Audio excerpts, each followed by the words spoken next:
શ્રી ગણેશાય નમઃ. જય શ્રી કૃષ્ણ, જય માતાજી, હર હર મહાદેવ. આજે આપણે કારતક માસની અમાસ વિશે જાણશું. કારતક માસની અમાસે આ કાર્ય કરવાથી આપણા હરેક મનોકામના પૂર્ણ થાય છે અને ગરીબાઈ દૂર થાય છે અને આપણે સુખ સમૃદ્ધિ મળે છે. તો આ ઉપાય કરવો જોઈએ. હર હર મહાદેવ. કારતક માસની અમાસ આ વખતે 2 દિવસ છે. 19 સપ્ટેમ્બર પિતૃઓ માટે ધૂપ દર્શન કરીને અને 20મીએ પણ છે.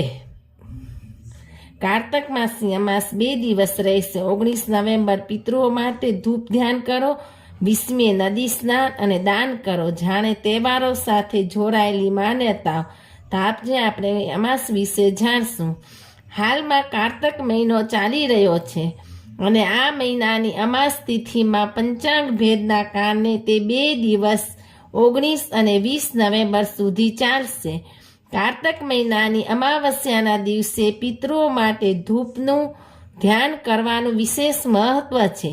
દિવાળી પછી આ પ્રથમ અમાસ છે, તેથી આ દિવસે ભક્તો ખાસ કરીને દાન અને નદી સ્નાન કરે છે. ઉજ્જૈન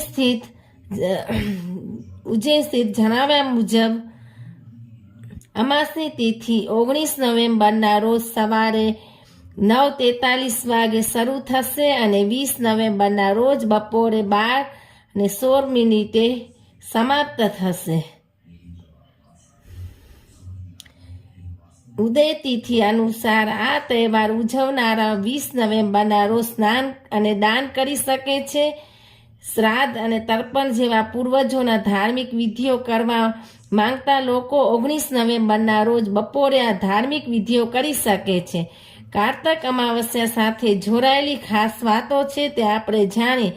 કારતક અમાવસ્યા પર પિતૃઓ માટે વ્રત કરવાની પણ પરંપરા છે. એવું માનવામાં આવે છે કે આ વ્રત કરવાથી પિતૃ દેવતાઓ સંતુષ્ટ થાય છે. પૂર્વજોના આશીર્વાદથી પરિવારમાં સુખ સમૃદ્ધિ બની રહે છે.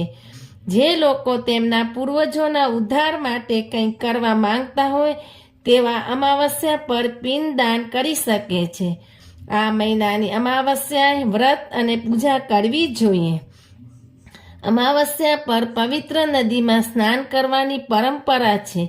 જો તમે આ દિવસે કોઈ નદીમાં સ્નાન કરી શકતા નથી તો તમે તમારા ઘરે ગંગાજળને પાણીમાં ભેળવીને સ્નાન કરી શકો છો.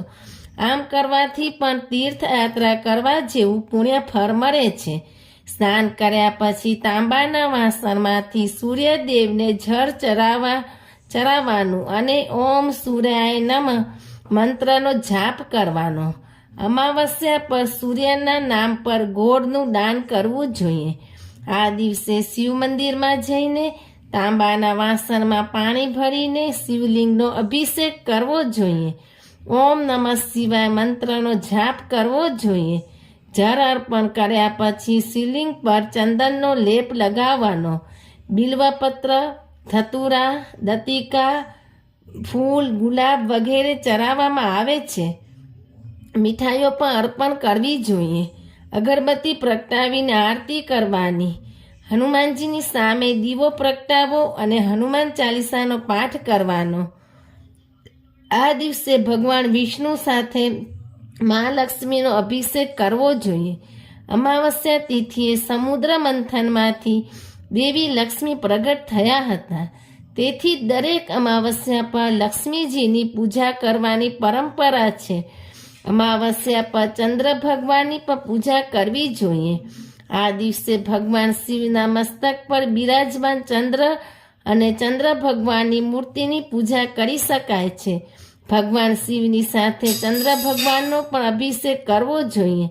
તો આ અમાસના દિવસે આપણે આટલું કામ કરીએ તો આપણે હરેક મનોકામના પૂર્ણ થાય છે અને પિતૃ આપણા ઉપર રાજી રહે છે અને સુખ સમૃદ્ધિ મળે છે. હર હર મહાદેવ.